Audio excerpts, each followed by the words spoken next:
How nice of you to join us today on my Crystal walkthrough. I'm your host, DeoGenZ. Why am I talking like this? I couldn't tell thee. Anyway, today is a very important episode for the walkthrough.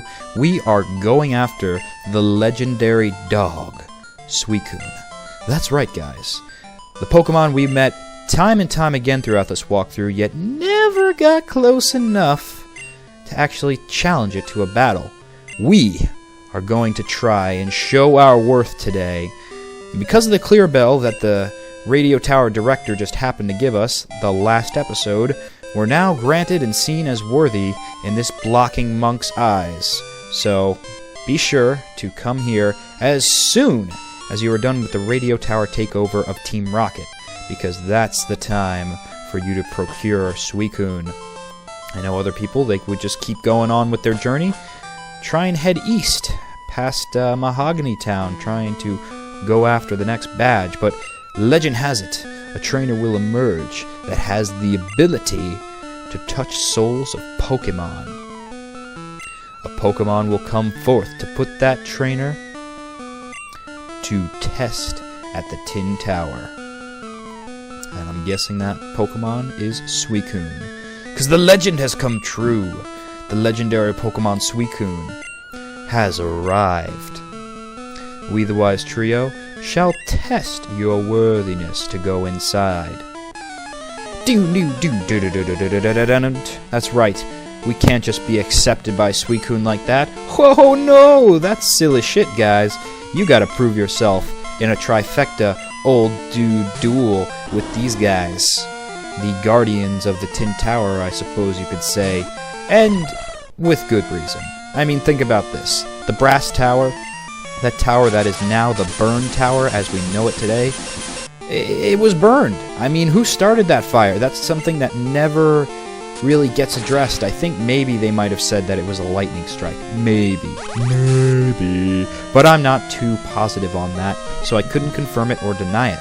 But if it's not a lightning strike, if we don't know who did it, can't we say perhaps it could have been arson?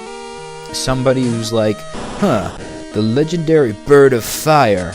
How do I call it about? How do I get Ho-Oh to come and land at the top of this tower? Well, maybe if I set it on flame like a giant stack of bonfire sticks of kindling, maybe then it will come take roost in the flames. Through the fire and the flames I capture on. Well, not quite. And the result of that was that brutally burned tower. Many Pokemon died, and out of the wreckage came the legendary dog trio. Something that's interesting that has been discussed lightly, I suppose, but the lore of the legendary dog trio. And that is Suicune's role in that, at least, from what I've read and what I've watched on the anime, is that it's the North Wind. It brings purification to damaged and polluted streams and lakes and reservoirs. It goes about seeking pure areas, so while it has purity of its own to heal areas that are taken over by corruption of pollution, it prefers the pure areas, and I don't blame it. Don't blame it in the least bit. But Goldenrod still must be good, otherwise why would Suicune come back? And it's interesting, we first encountered Suicune, we awakened the legendary trio below the Burn Tower, and instead of going back to the Burn Tower, they go to the Tin Tower. That's how you know things are different, guys. That's how you know Suicune might be ready to accept us. It's maybe more than just a trainer that can get close glimpses of it, but maybe as its trainer. That is quite the hope for this episode. We'll have to see. We'll have to see! You know, that's one of the bummers that really kind of stemmed off of this second generation afterwards. The third generation started to get in the rut, and they definitely continued that rut and drove it into the ground. They pile-drived it into the ground in the fourth and fifth, generations. And that is the legendary lineup. Before we had the legendary dogs, we had the legendary birds, Articuno, Zapdos, and Moltres. And we had two significant... Did we have... No, we didn't have two significants.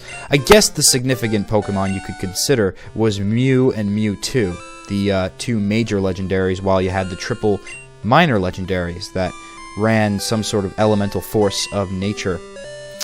Like Raikou is the thunder and lightning of the skies, and Entei is the force and power of a volcano. Water, electric, and fire. That balance hangs in. And I guess you could say half ice, because Suicune, while not half ice type, has the capability to learn some ice type moves like Ice Beam, Blizzard, and Aurora Beam, so that's always useful, especially against the grass types when you're raising it yourself. But this annoying pattern of it has to be always 3, and then it started to gain more and more and more, until legendaries seem so common and ridiculous that you know and expect every region to have its own set of legendaries, and in fact you can almost pre-predict how many legendaries there are going to be. For the 6th generation, I want there to be only 4 legendaries max. Okay, not a bunch of these spin-off legendaries that you can find only on Nintendo Wi-Fi download service when they do their special giveaway deals. None of that bullshit. No, give me some real rare legendaries that are actually going to make me take notice and attention to why they're important in the storyline, and really make me want to pursue them.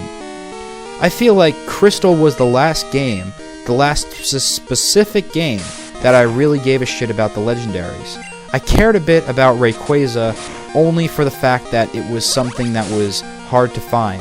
It was on a desolate island that was only seen at some times.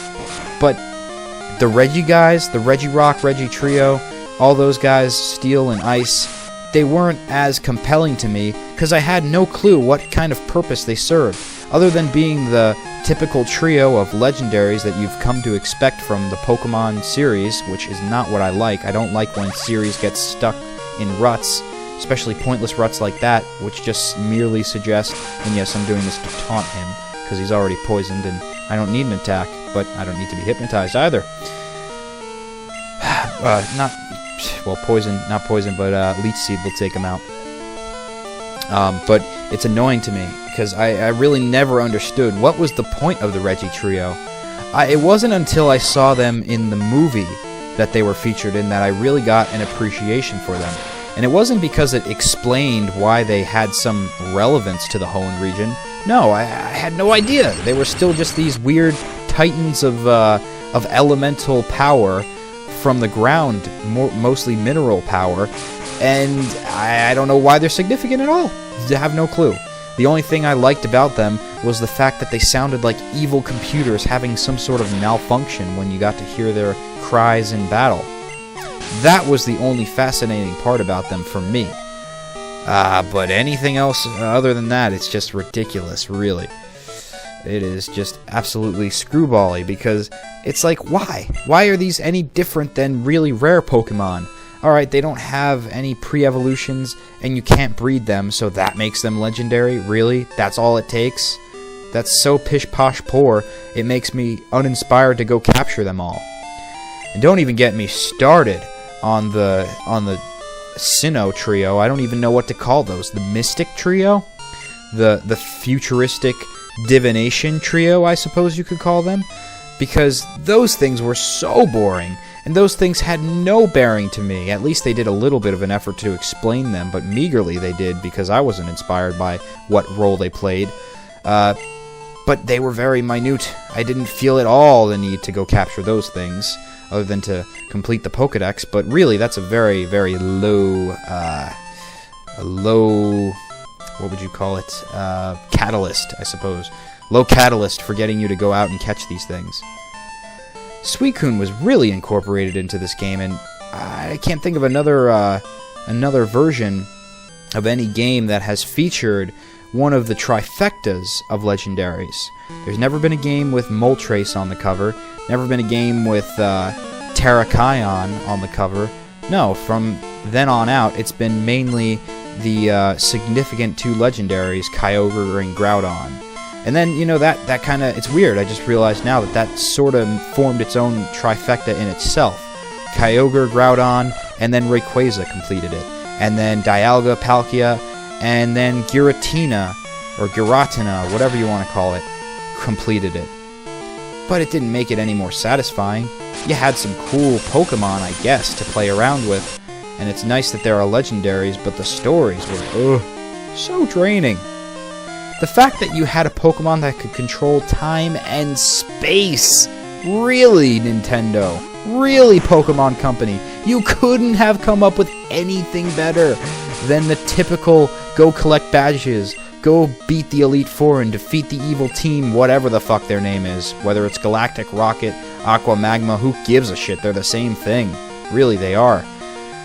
You know, I'm sorry for this episode turning out to a big rant fest about how the legendaries are not so legendary, but they really got to get back onto the narrative side of making me care more, because it was intriguing to chase Suicune around the Johto region, especially when I was younger and noobish and I had no idea that Nintendo or the Pokemon Company was going to fall into this very, very sorrowful pattern of just repeating the old thing, the old formula, because hey, it works, don't change it, don't fix it if it works, I guess is their philosophy, but that's no excuse for a lack of evolution, a lack of improvement, I believe. But before I knew anything about that, I thought it was awesome. Like, when would I ever get a chance to find Suicune? When would it ever accept me? When could I finally corner it? Because they gave me the impression, by chasing it around in the various areas of Johto, that I could somehow corner the thing. That maybe if I just got it in between the right amount of trees and in front of a rock, then maybe it wouldn't be able to run and hop and skip and jump the hell out of there. But of course, every time it failed to grasp it. But that was the fun part. There was a real narrative between me and Suicune in the entire story. It propelled me to find this Pokemon. But they really got to step up their game. Thankfully so, they are doing something a bit different with that upcoming game that's going to be released this spring in Japan, which I'm hoping to import. We'll have to see how much money I have. Now that I'm partnered, it should be a lot easier to do. But Nobunaga's Ambition. It's not the same type of game that this RPG style is. It's like a real-time strategy RPG. It's going to be interesting to see how it plays, but I already like how they're doing a more heavy focus on narration, and they're trying to focus on making the legendaries worth something to you. You know, one guy has Mewtwo. I don't know what role he plays, but he looks to be a suspicious character. And one guy has Groudon. He seems to be very verbose, and again, I don't know, there's very limited details at the time I'm recording this of what that game will actually be like, but it's cool to see them trying to do something different. That's why I always try to support and appreciate the Pokemon Ranger spin-off games, although some of them were meh-worthy, and I never really like games that are stylus-heavy, just because I don't like scratching up my DS screen, but, you know, I have to get over that. And my products are gonna wear and degrade no matter what I do to them, so I might as well enjoy them for the screen durability that they have, and I have screen protectors anyway, so why not tap and scratch ahead. But now we've fought our way through all those old geezers, and quite frankly, I need to go re-heal, so I'll be right back. With a re-healed party at hand, we're ready to go forward and catch Suicune. Word to the wise guys, try and bring as many Ultra Balls as you can. Try and bring some special apricot, not talking food here, apricorn special Kurt balls here, like the Aqua Ball, to assist in capturing Suicune, being a water type. And if you can't get many Ultra Balls, or you're impatient to wait for apricorns to regrow, get a gratuitous amount of Great Balls. And remember to save, guys, always save before a legendary encounter.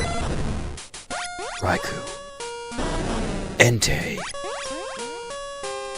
Suicune. Let's show we are worthy! The wild Suicune appears, and now's our time to show that we can shine.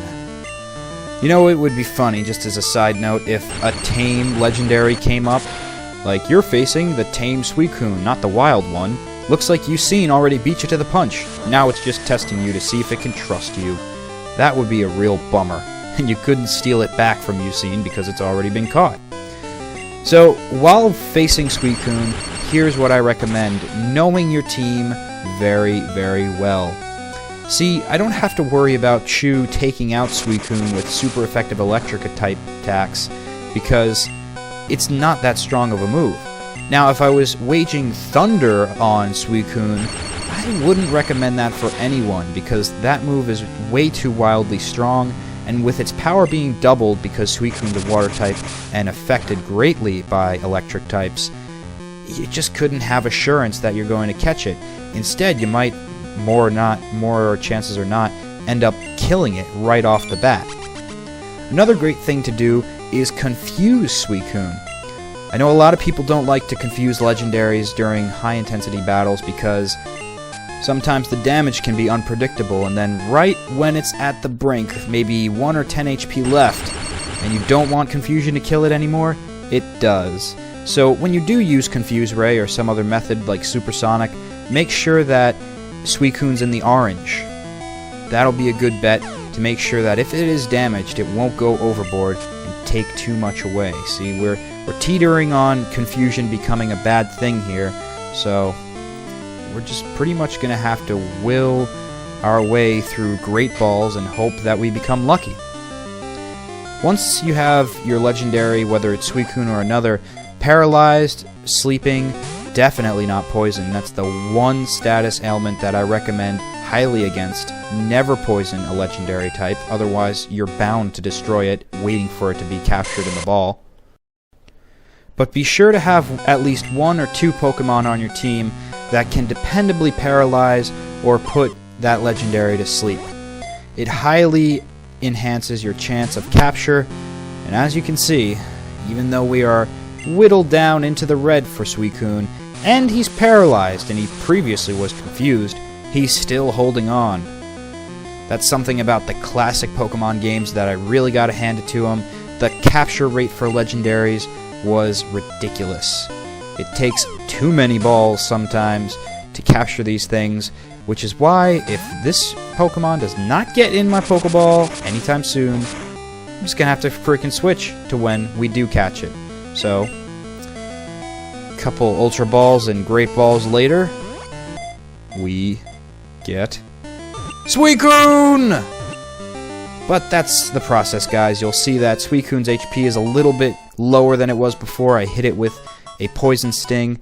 Poison Sting is great because it's very, very low on taking out HP, but since it's already paralyzed, no chance of it getting accidentally poisoned.